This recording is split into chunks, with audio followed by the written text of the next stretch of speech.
Hello, everyone. Welcome to the live class. It's Learning Poetry with Tina Truths. We started um, learning some days back, and today we'll be having a live class because I want to be able to answer some of your questions. You can drop your questions in the comment section while this class is going on. So, for the class today, oh my God, I'm excited about all that I'm going to share here.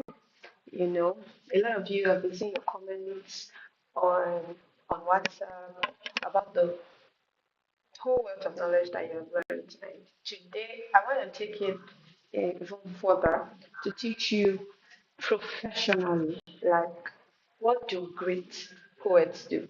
And I'm just going to share for a few minutes what do great poets do and how to master the art of poetry. And then I will be hearing from you guys. Please, the comment section, make it active.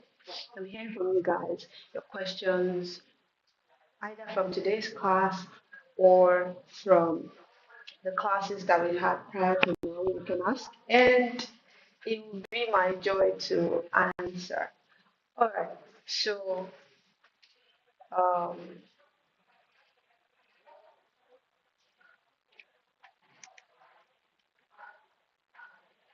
okay.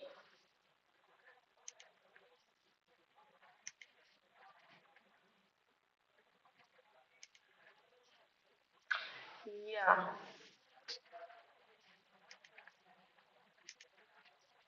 Yeah. So, what great poets do exactly? So, you see, good poems. Good poems are written by great poets. It's not a mistake. It does not happen by chance. If you are a good poet, you would write good poems. You know, I already hear good poems are written by good poets. No allegory is a mistake. Every each line is planned and executed perfectly. So, imagery is the first thing that I will be talking about today.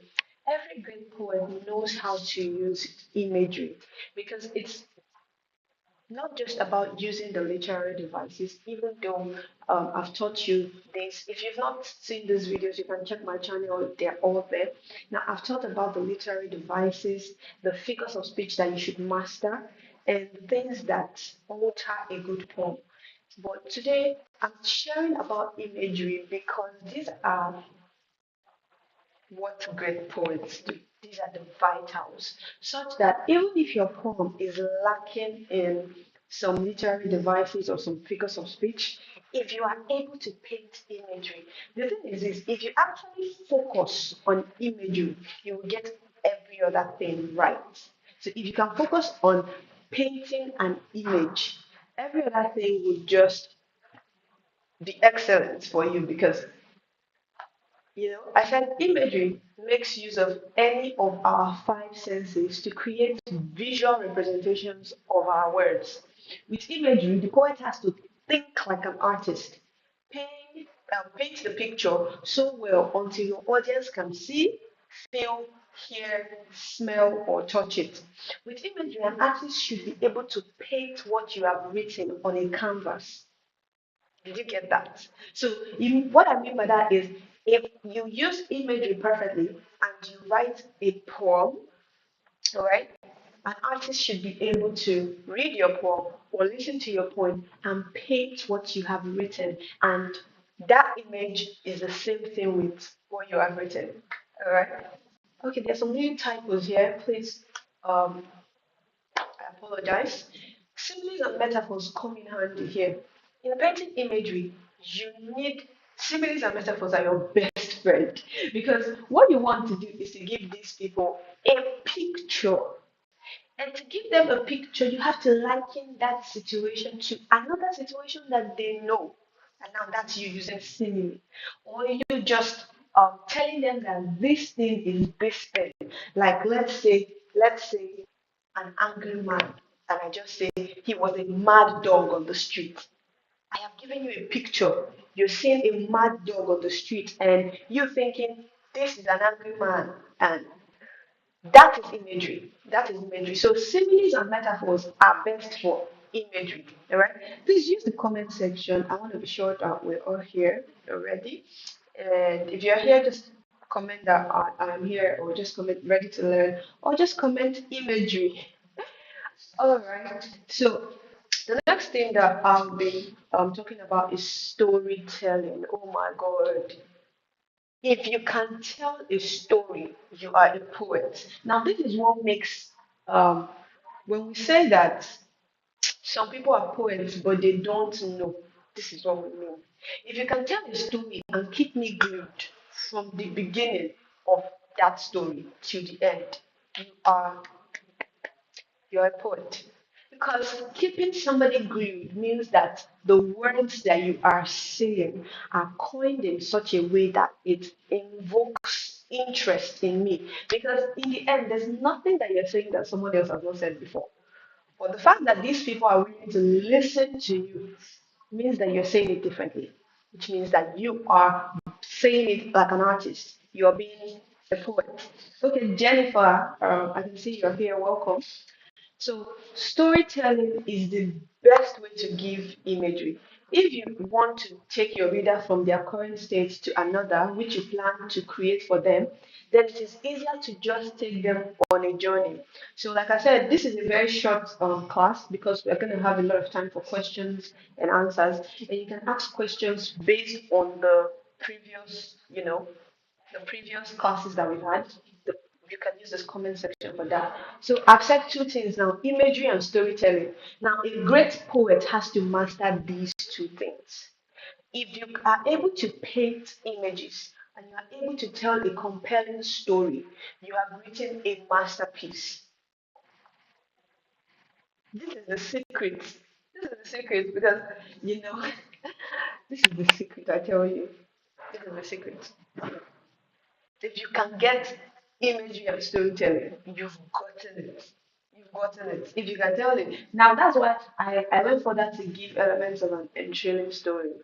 Elements of an enthralling story. I wrote number one, anticipation. Now, this is me walking you through the step by step guide.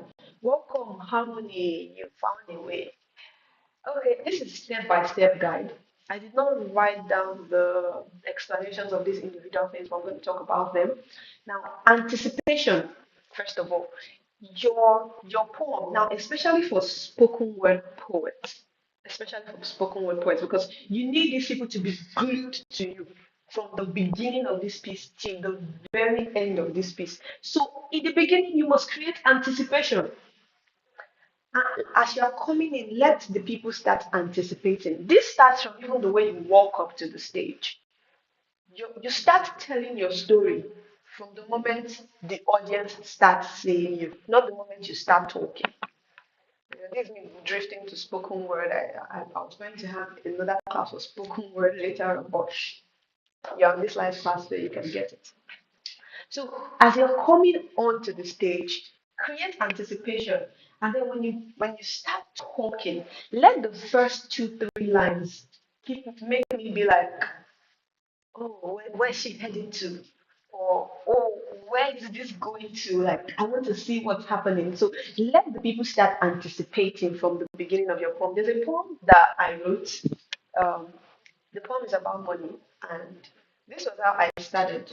I came on stage. I was with a phone, and I was with some naira notes, and I came on stage. I held the notes, the monies, and then I was on the call, and I was like, "Hello, friendly fool.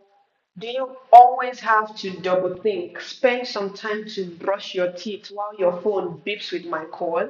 And this was me on a conversation with money on phone. Now, when I said that, the audience started laughing, and I was like, it was just a conversation with money, and I was speaking with money until money hung up on me, and I got upset. So it was a poem that created curiosity from the beginning of the piece. There's another poem that I wrote, and the name of this poem is My Dirty Bible. So the first thing, immediately I started, I just said, there was a Bible right in front of me. And as I just came, I said, right before me is my dirty Bible. And there was this emotion of anger. Now that is anticipation. Everybody wants to be like, she just called the Bible dirty. That is anticipation. So don't come and be like, don't give a boring. It's not just boring. Let it have anticipation inside. So the next thing is curiosity. After you make them anticipate, you have to now start building up curiosity. And, this guy wrote number five there. It's wrong. Okay, number three is details. Details means details. You know what details mean. Details mean the little things. Those are what make up a story. If you can give me the little things, I will get the picture. Because imagery is not just about what they would see. Imagery is also making them smell it, making them touch it, making them feel it. Remember, I said it makes use of the five senses. That's sight, hear, your ear, your hearing, touch, smell, you know. So if you can give the details, I can start smelling. You can be telling me about food that was burning, and I'll start smelling it. Wow, because you gave details. You told me that the stench could drive a man crazy. I start this. That's like the stench. I can see the stench of his dung could drive a man crazy, and my nostrils are already feeling like, what kind of smell is that? Then pitch. Number four is pitch. Pitch is the rise and fall in your tone.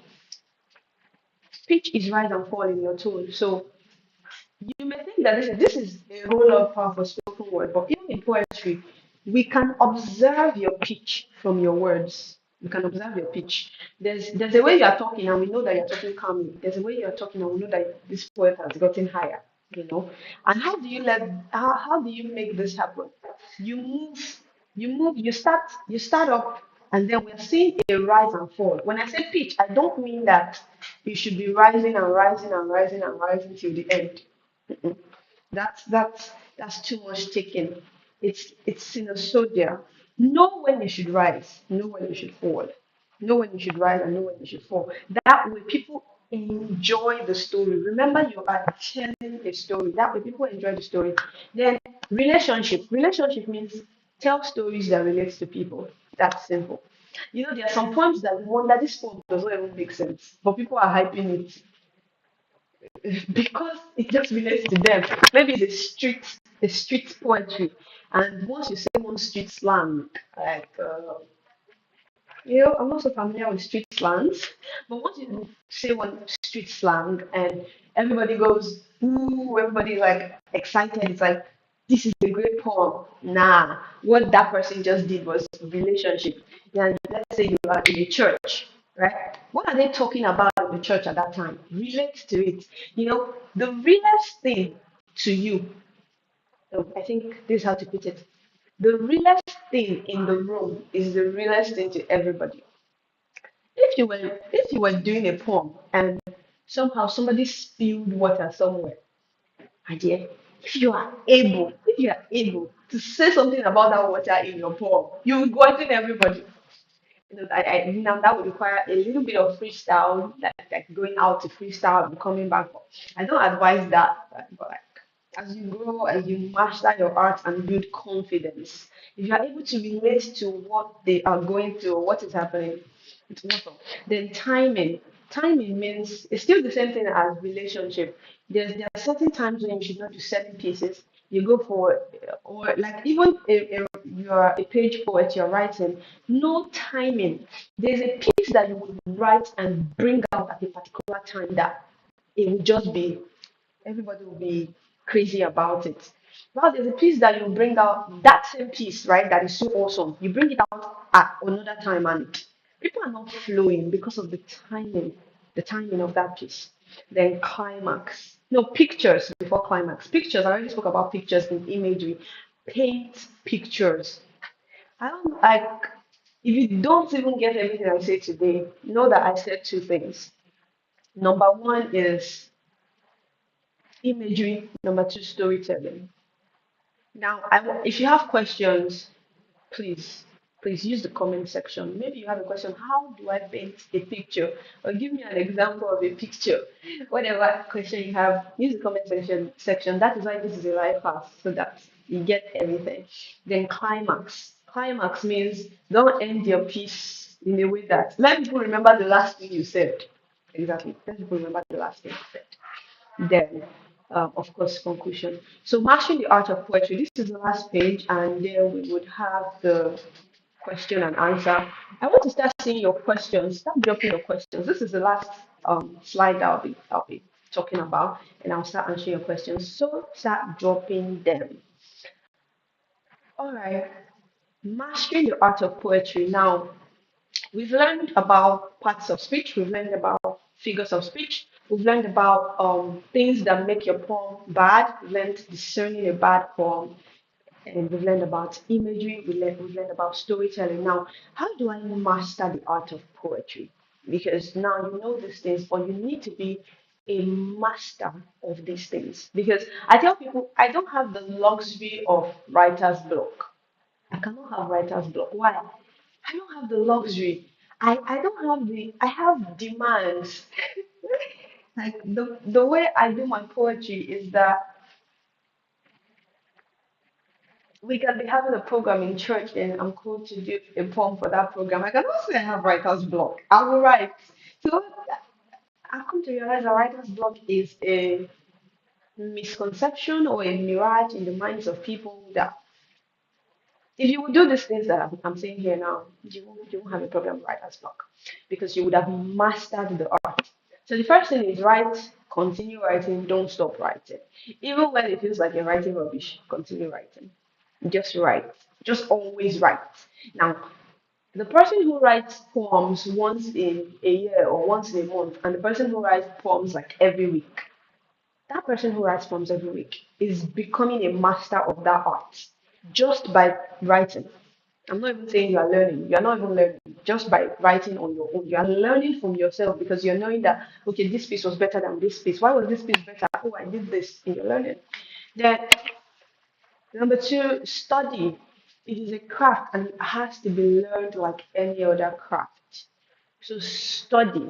Don't just don't just think that it's a poem, it's a gift. Yes, it's a gift. But do you know you can, even though people who do not have it as a gift or a talent, they learn it. So imagine you who have it as a talent now learning it. It's going to be excellent. Then, number three, read and listen to other poets. This is what helped me in the beginning stage of. Okay, Jennifer, I've seen your question. This is what helped me listen to other poets. This is what I learned from personally when I just started poetry. Then join the poetry club. Like being in the midst of poets. Like I have friends that we just communicate in poetry as we're chatting, it's I'm when I want to say how are you, and I'm saying how did the sun fall on your face this morning? Like we're talking in poetry and we are really communicating. So join the poetry group. This is going to help you for those of you going through the class. Um, I've already said that I'll be adding some of you to my poetry group. Take it seriously. It's gonna be awesome. Then have a role model, but do not copy their style. Find your uniqueness. Then practice talking in poetry. So have a role model, but don't. I like for somebody like me who listens to a whole lot of poems. When I see somebody copying another person's style, I just know. And there are several poets like me who would, you know, just know like that. So and then practice talking in poetry, like I said, practice.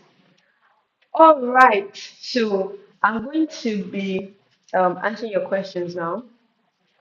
So Jennifer, um, metonymy and synecdoche. Uh, okay, okay. Then All right.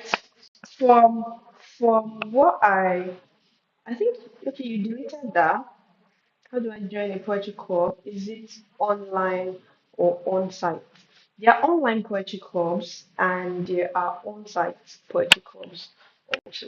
So, but metonymy and synedoche, I explained earlier, metonymy is, synedoche is using part to represent a whole. And I know that you already know the explanation. Maybe what you need from me are examples. Um,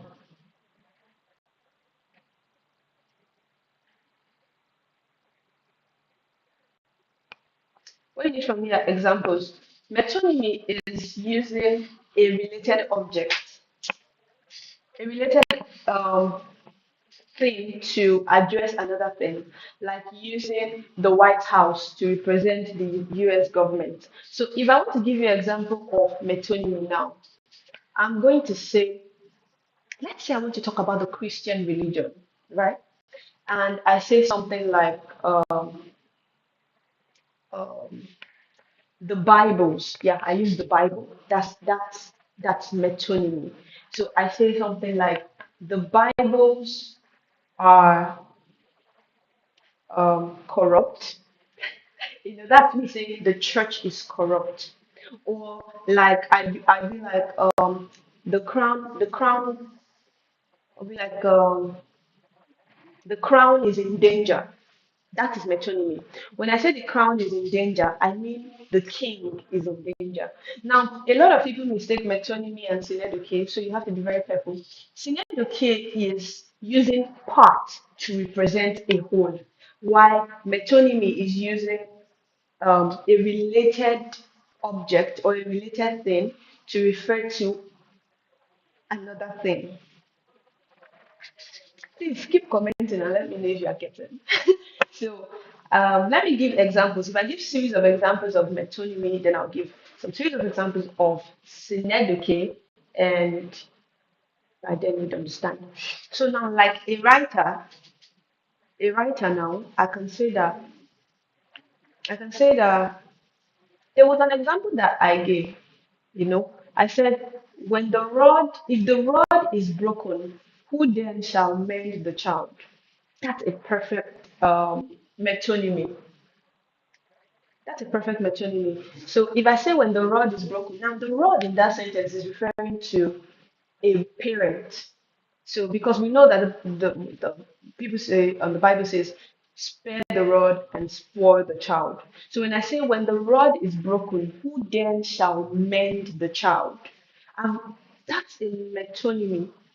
Now for a synodoke, using parts to represent a whole, I can say the wheels are not moving. That's me saying the cars are not moving. The cars are not moving. Do you understand?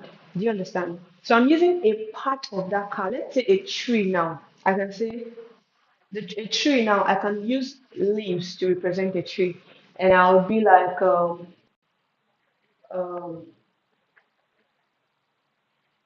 I can be like all the leaves. I'll be like the leaves have withered away. The leaves have withered away, and I'm talking about that entire tree because for the leaves to have withered, the tree has probably withered, right? So that is metonymy and synedoche. One of them, metonymy is using a related phrase or a related thing to talk about a particular thing, like using the crown to represent a king, using the White House to represent the United States government, using Bibles to represent church, using the rod to represent a parent. Then for synedoche, using wheels to represent cars, using hands to represent humans, using heads, we can say do a head count. Do you know that's synedoche? Because for every head is a human being. We're using that head to represent a human being. Then this, let me know if you have more questions or exact questions on metonymy and synedoche, or if I've answered it. Then examples of storytelling. Let me tell a story. Let me tell a story. Uh,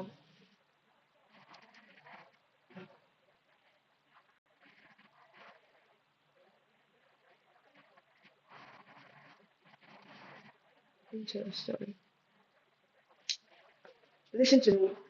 Pay attention because to get storytelling, you have to pay attention. It was a son. Mhm. What story should I tell now? Okay, yeah, let me tell this. I'll continue. Listen to me. It was a Monday morning.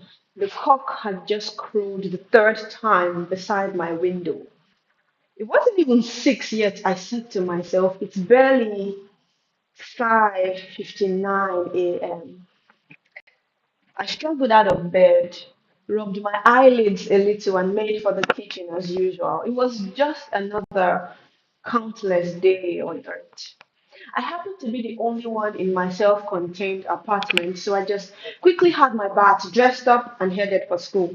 Walking down, I could picture the lecturer in class already, speaking in his usual low tone that nobody could hear, but everybody wrote something.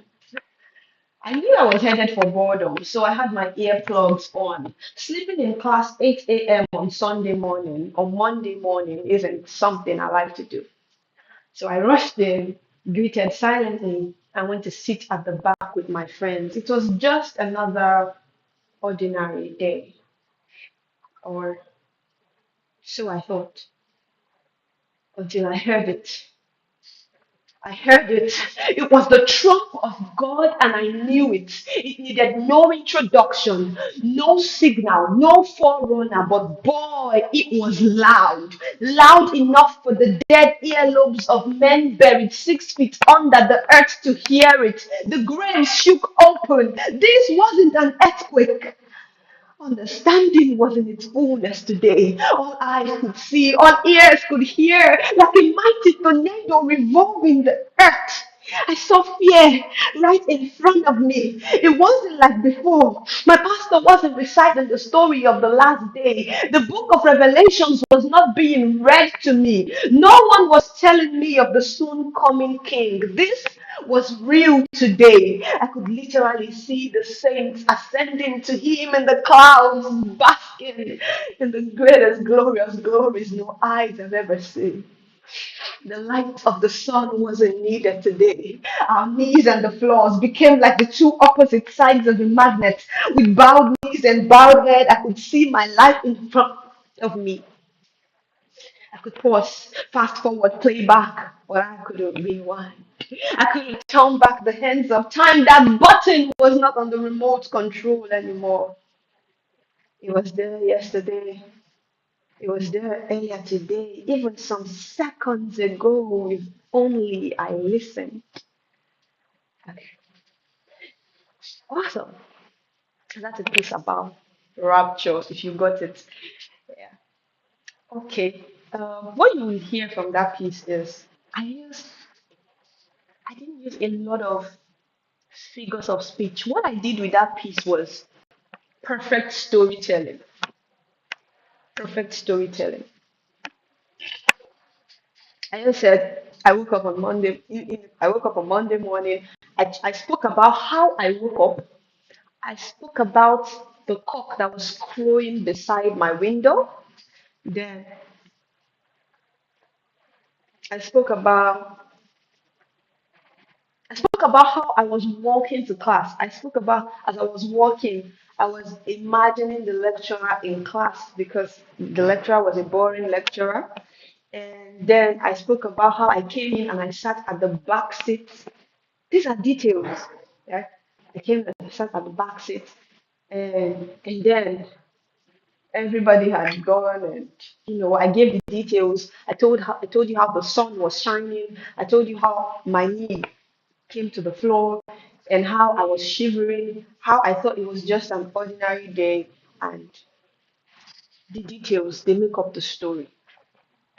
That's it. The details make up the story. Yeah. So that's an example. And another thing, let me try a freestyle now again. A freestyle of a story. Let's say let's say I go like the sun seems to rise from the west today. For the first time, Daddy called in the morning. agitated to my limbs. I struggled to pick. I could feel from my bones that something was out of place. Did I misplace my phone on my drive to take the call? It was 1 second out, but I picked. And my dad said, "Come home." It was the first time I heard those words. My dad was not the type to miss a daughter. My dad had several daughters. My dad never cared about his daughter. My dad, me, his daughter. Why? I took my bag that day and visited my home, but it was nothing like when I left. Everyone was in black. The house seemed to be black. The sun seemed to be black. I came, the grave being dug. My mom, a 6 feet tall man, was standing there beside this grave, 6 feet deep, and I wondered who was going to be put in. This was a mystery. I knew everyone was hiding something. Something didn't seem right. Where is mom? Where is my sister? I saw my sister. She came hip hopping towards me with tears falling from her eyes like gravity. I could feel the thickness of this water.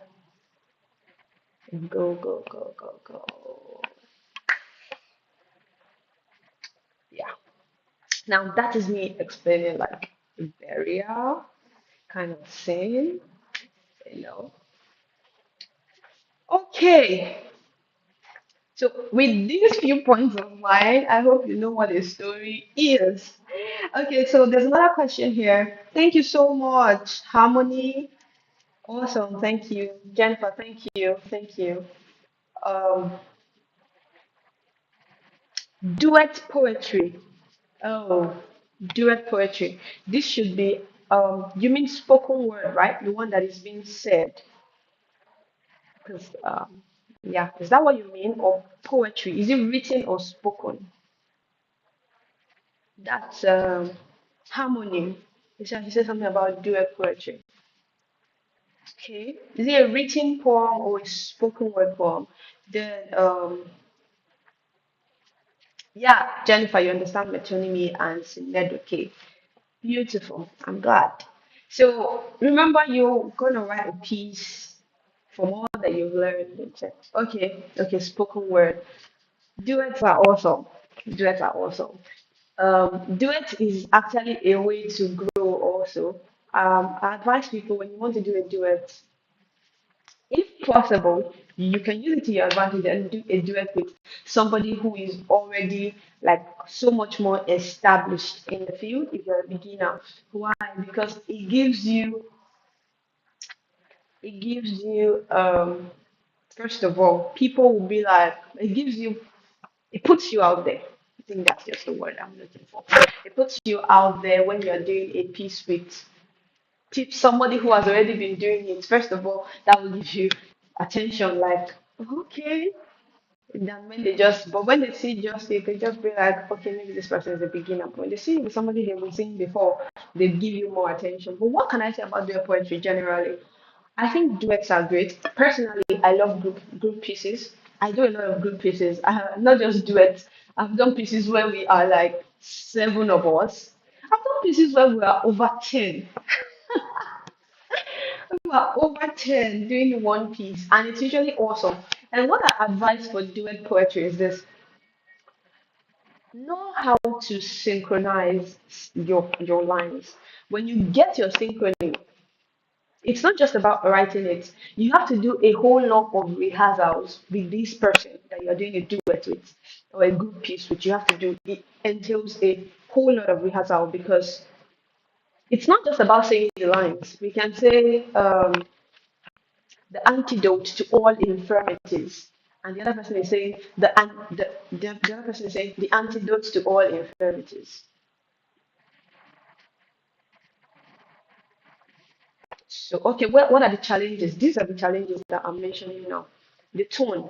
Somebody cannot be saying the antidote to all infirmities. Like, the antidote to all infirmities. And the other person is going, the antidote to all infirmities. Right? Then, or let's say we're saying the glory of God. And the other person is going, the glory of God. So The key for duet poetry is synchrony. Are you synchronizing with the person that it should almost be one?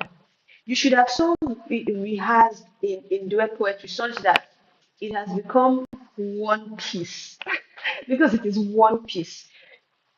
Now, of course, you are not going to be talking together all of the time. There are times when you are talking and the other person is talking, and then very important, there should be times where you talk together. There should be times when, okay, let me list this. There should be times when you talk alone.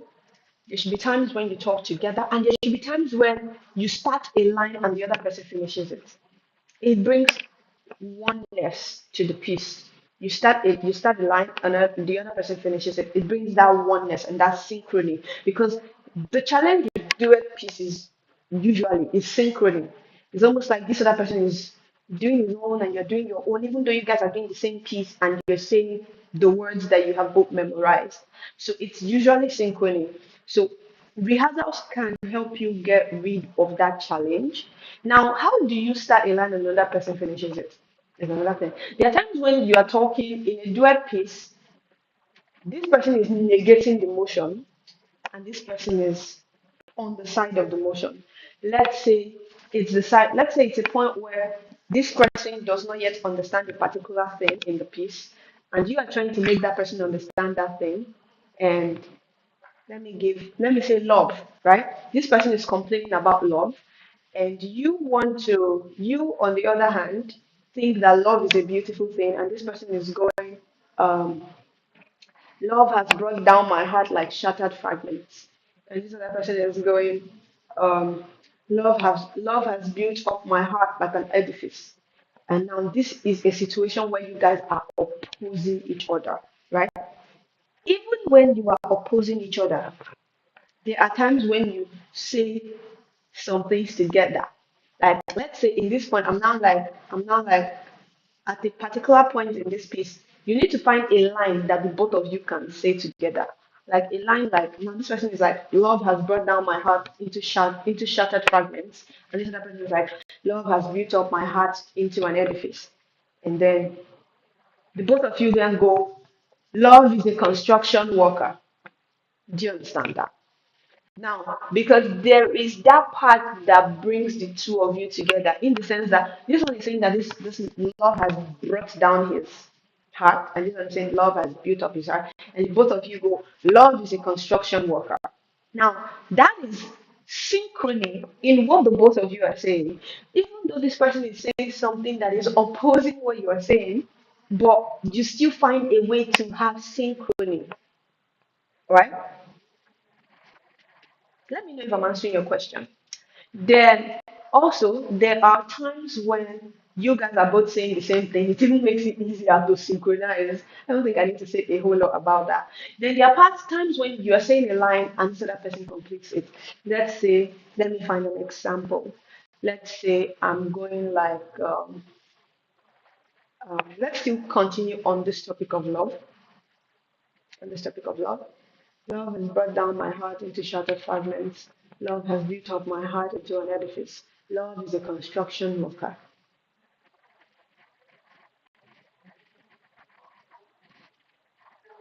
Now, this other person can go, my first encounter with love was at 18. That's like 18. My first encounter with love was at 18. And the other person continues, um, my first encounter with love was at 18. And the other person continues, at 18, I had had my first kiss. So always bring it together. How I advise for you to write duet piece is this. This person writes his own lines, this other person writes his own or her own lines, and then one of you brings the piece together, compiles it together. And the way you do this is, don't be stingy with lines. That can affect you a whole lot. If if you think that this line that this person wrote here would be best said by this other person, given the context of the piece, you take the line from this person and give it to the other person. And if you think this other person's line should be best said by this one, you take it from here and put it here. And then if you think this line that this person wrote should be said together, you take it and put it as a together line. You write both, Then, if you think that there's this line that this person can say and this other person continues, just do it like that. But just ensure that the majority of the lines that you're giving to this person are lines that were written by him because people tend to relate more with their own lines. But then mix and match. When you forget a particular line in spoken word, there are two things, there are two sides to this question, harmony. I have forgotten my lines a lot of times. So I'm going to talk from experience and what I think you should do in this situation because this is what I do. There's the first instance where you forget your line in a piece that is a single piece. That one is fine. So you forget your line in a duet or a group piece. You are in soup. But there's always a way to go around it. That's a beautiful thing. There was once I was having a duet piece with somebody. We had to do that piece in church, in the church on a Sunday, and we wrote the piece on Saturday. You see why I tell you that? What I said earlier in this video that I cannot afford to have writer's block, right? Because I can just need to write a piece today to be performed tomorrow, and I have to do that because of the kind of life that I live. So we wrote that piece that Saturday evening, and we were to do it on Sunday. And you know, most part of the night we spent rehearsing and rehearsing and rehearsing. You know, when you choke up your brain, God, and you have to learn how to rehearse, when I say memorize your poems. There are easy ways, and there are, but in the end, that's the question is um, when you forget your line in a group piece. If you are working with a fellow, is somebody that is also a that's experienced in the field, it's gonna be easy. Like there was once I forgot my line. I was with somebody and I forgot my line, and that person just said the next line. And I then picked up and continued. But if you're working with somebody like that, it's easy. But for single piece, it's even easier. When you forget your line, never let the crowd know. God, when I see a poet do something like that, I mean, oh, like why? Because first of all, one thing you need to understand is your piece was written by you, number one, and number two, nobody knows what you wrote. Nobody knows what the plan was. So if you miss your line, nobody knows. The only way people know that you have missed your line is when you start doing or you start shaking or you start being anxious. That is when they know. Because nobody knows what you wrote down. So the point is this: you miss your line, at least you know the context of the piece. Maybe the line, maybe there is a piece, and these are the lines. You there's line 1 to line 10, and then you do line 1, line 2, you miss line 3. Now this piece is in context of love, right? That point where you are missing your line, maybe it's just, let's just say in context with love, right? You can just say, but love is love, and then you pause. Now that's when you say, but love is love, you missed your line, pause. Take a dramatic pause. Oh god, this thing. Take a dramatic pause. There's a way you will pause, and people will think it was intentional. And they may even start clapping at your pause. You just go, but love is love. And you pause. If possible, step back from the mic and come back when now your brain has to work fast. You cannot forget your line totally. Then you come back and continue. Now you give yourself few seconds to think because sometimes your brain is just overcrowded. And you're able to continue. Now there's the other part where you totally forget the line, right? After you pause for a few seconds and you don't remember the line, as you come back, go to the next line that you remember and continue. It's all about attitude. Forgetting your piece is all about your attitude. When people say they forgot a piece, it's their attitude. It is you that let the crowd know that you forgot your lines. If you never told them that you forgot your lines, they will never know. If you jump from the beginning of the piece and jump to the end, right, and finish it up, nobody will know that you forgot your line. They will think, oh, it was a short piece and they got the message. So another thing that helps you not forget your lines is if you use this storytelling format that I taught earlier, you would hardly forget your lines because it is a story that you know and you are following. So with storytelling, you hardly forget your lines. So that helps also. And and if you forget your line, nobody knows. Now you have to convince yourself. You have to say that to yourself over and over again. Nobody knows when I forget my lines, and until I let them know, they will never know. All right? Yeah, that's the answer to your question, Harmony. Then Jennifer, in written poetry, does it have to be broken into stanzas? Because sometimes I have issue on how to divide them, when to start a line and to end it.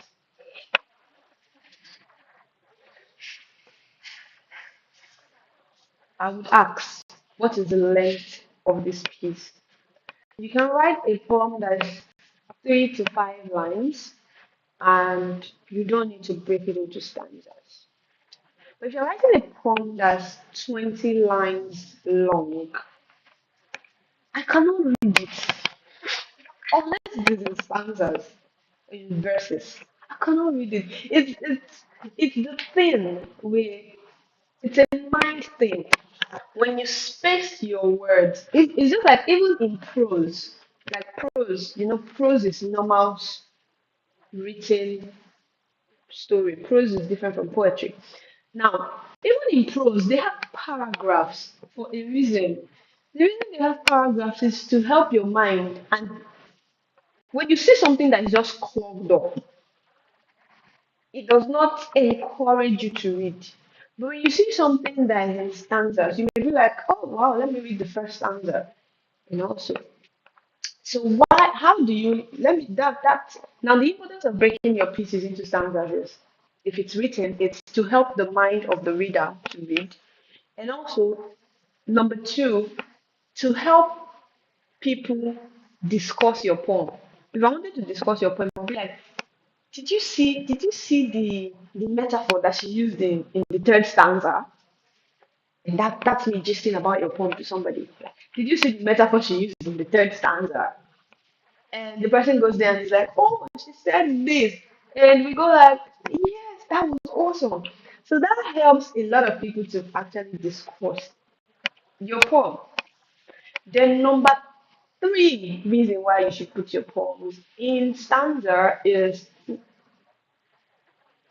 I'm thinking on the spot.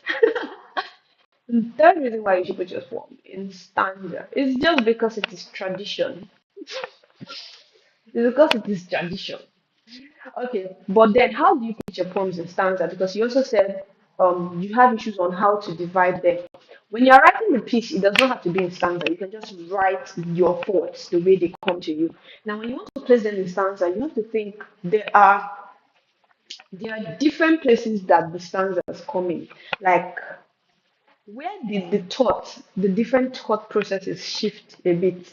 Like let's say, like the story that I gave, the one concerning rapture, and I spoke about how I woke up in the morning. That's the first stanza, right? Then the point where I was in class, that's another stanza because it's like this is scene one, scene two. So the different points where the thoughts drift a bit, that is where you should cut your stanza. So that is where you should break it. So now, let's say you had a piece that is talking about. Let me think of a piece. Let me think of a piece.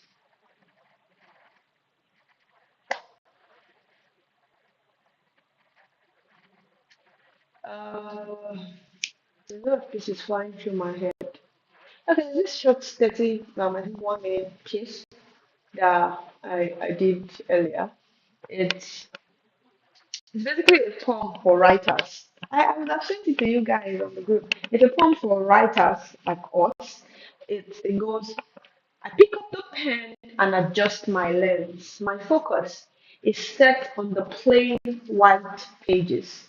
I do not snap, that is too fast. I like to savor, I like to play. So I paint. Your imagination is at the tip of my fingers. That's one stanza. And then the next time I go, your imagination is at the tip of my fingers. Then the next time I go, I'll create for you a story, make you believe it's your reality. If you notice, I have drifted now a bit. In the beginning, I was talking about how I pick up the pen and I adjust my lens. That's telling you how I adjust my pen to write. And then the next time when I started talking about, I will create for you a story, make you believe it's your reality. Now that's another um, verse. So as you're writing, you will just know when the thought shifts, you create another verse. When the thought shifts, you create another verse. Then there's somebody that had a question about, yeah, I hope that's clear. I hope that's clear. Please keep communicating. There's somebody that had a question about, there was a question in the group. I said I was going to answer it here. It was a question about verbosity. Yeah, I said do not crowd your poem with a whole lot of words or incomplete thoughts. Incomplete thoughts, and the person wanted me to throw more light on that. That the person wanted, and also juggling metaphors. Juggling metaphors also. I think I start with juggling metaphors because I don't like to see people juggle metaphors. Okay. Are you following? Please type I'm following. Okay, I want to speak a little about juggling metaphors. Juggling metaphors is okay, thank you, Jennifer. Cool. Juggling metaphors is moving from one metaphor to another in a particular thought. So I am saying, I am saying, I am saying,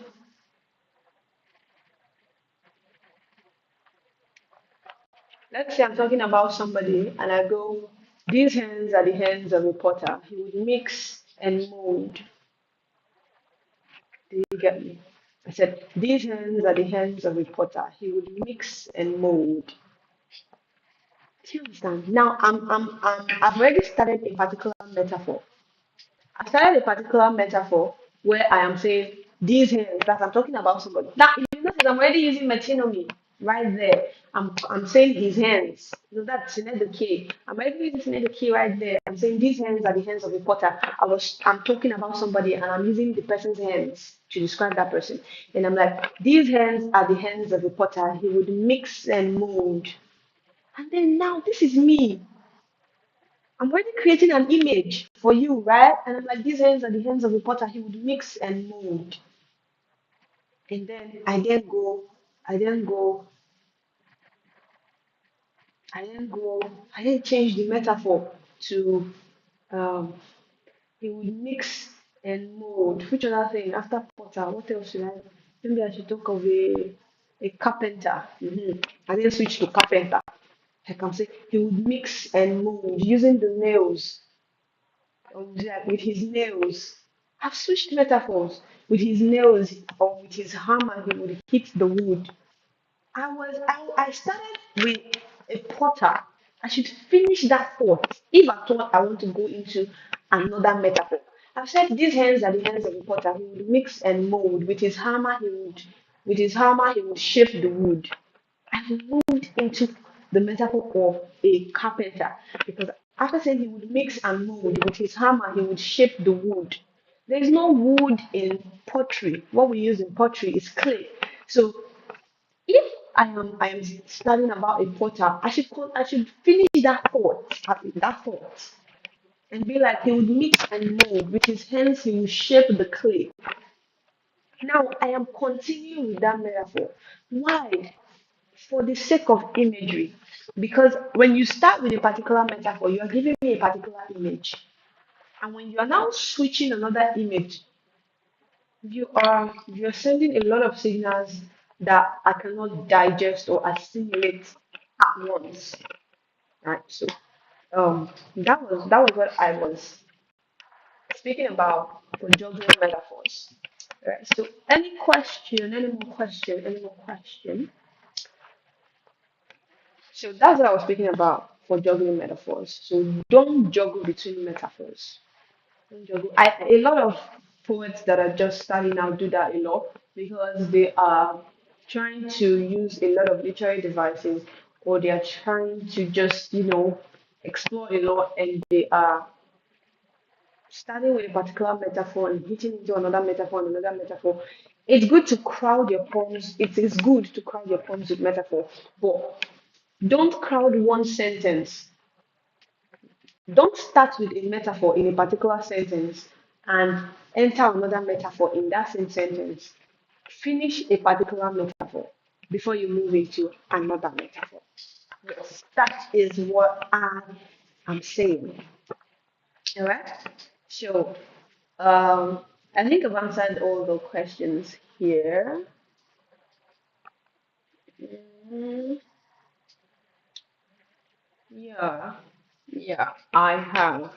So I hope you learned a lot from today and the previous classes. And there's also what I want us to do. I want us to write um, a poem, each and every one of us, and send it on the WhatsApp group. So you can write on. I don't want you to send a poem that you've written before. I don't want you to send a poem that you've written before. So how do I fix that? I'll fix that by giving us a topic. Yeah, you better not write a poem on these topics that this topic that I'm gonna give you. So I'll fix that by giving us a topic. So you would all write on a particular topic. I think I'll write too. I'll write on that topic. And what this will give is I'm going to edit every poem that's going to be submitted on the group so that it will be excellent. All right. So submitting your poem is going to give you that opportunity to have it edited by me. And also, since this is the last class for this tutorial, I'll be adding a few of you to the poetry mentorship group where we're going to be doing a whole lot. I've actually literally been waiting for this class to end so that I can start a lot of things I need to do in that mentorship group. There's a whole lot that I need to do there. Okay, okay, okay. So, can we close? Can we close? Can we close? Reply. Say yes, we can. And if you have any questions, ask before we close. Then the poem that we are writing, please. Very important. A topic, a topic, a topic, a topic. Let me think of a topic while you are typing. Can we close? Let me know if we can close. Um, a topic. Hmm. I want to give a complex topic. Uh, I want something that we can all bring for different perspectives.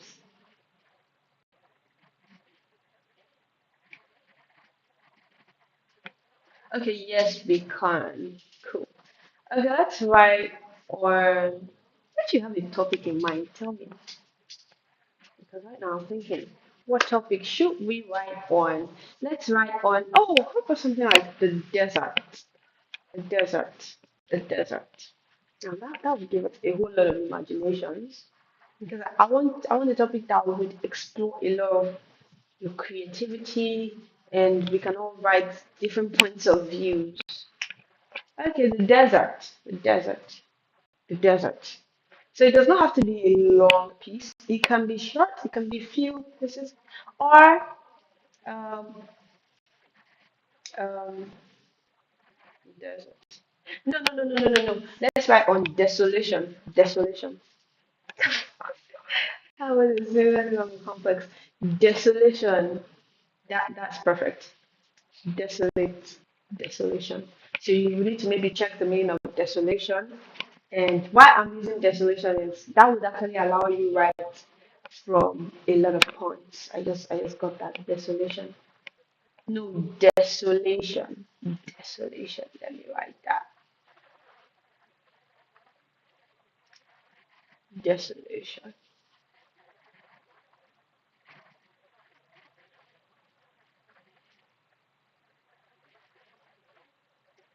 I didn't say desert again. Ever heard of the desolate heritage? Desolation. I think that would be better for you guys.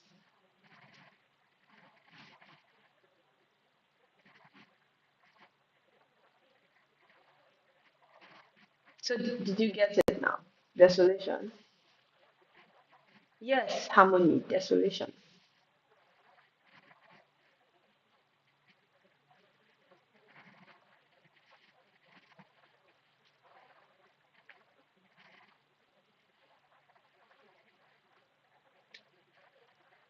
It's like these people want desert. Did you get desolation or you want desert? Oh, it's complex. Uh, Desolate just means abandoned, abandoned. And I think that it's something that, okay, Harmony, give me a topic, please. What do you think it's easy? I think desolation is actually easy. Uh, okay, let me think of something that's happening in Nigeria at the moment.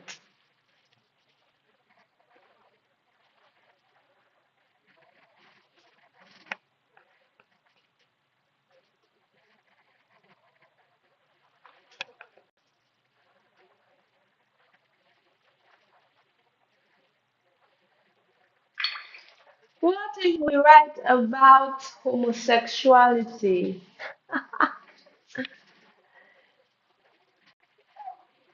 Harmony, everyone I bring is complex. Bring your own, let me see. Smile. Smile. Oh, smile. Smile. Smile. Smile. Smile. Well, there are a lot of stories in a smile. I think smiles tell stories. Yeah. Hmm. Yeah. Okay. Love. There are too many love poems in the world. Too many love poems. I don't think we should write on love. No, not homosexuality. Okay. There are too many love poems, Jennifer. Unless we tweak it. Unless we tweak it. We can tweak love into our own style. Like,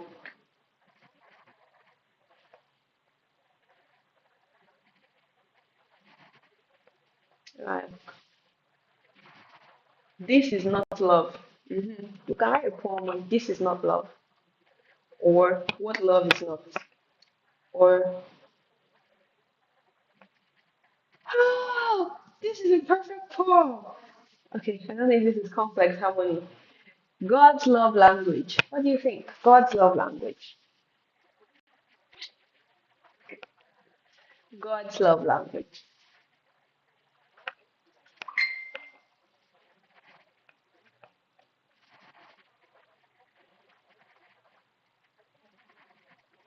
I'm waiting for your comments. God's love language.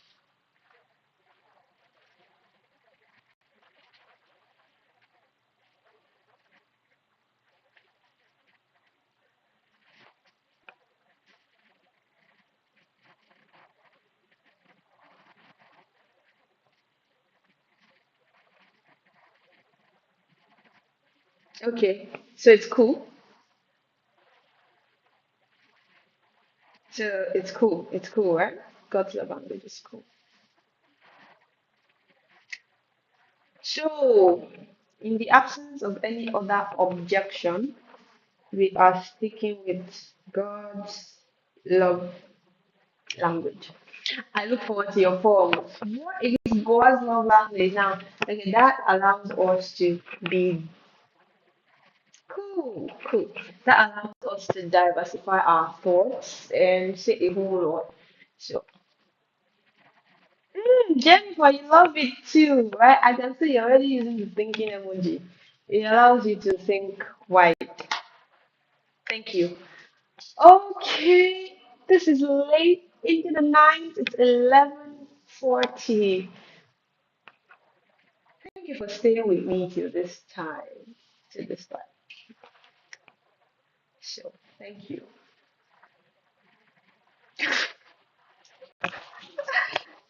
Written. Yes, yeah, it's gonna be the poem is going to be written.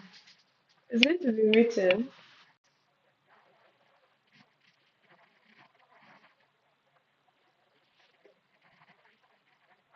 Yeah, it's going to be written. So we'll submit this poem. Can we do it in 24 hours? Can we do it in 24 hours?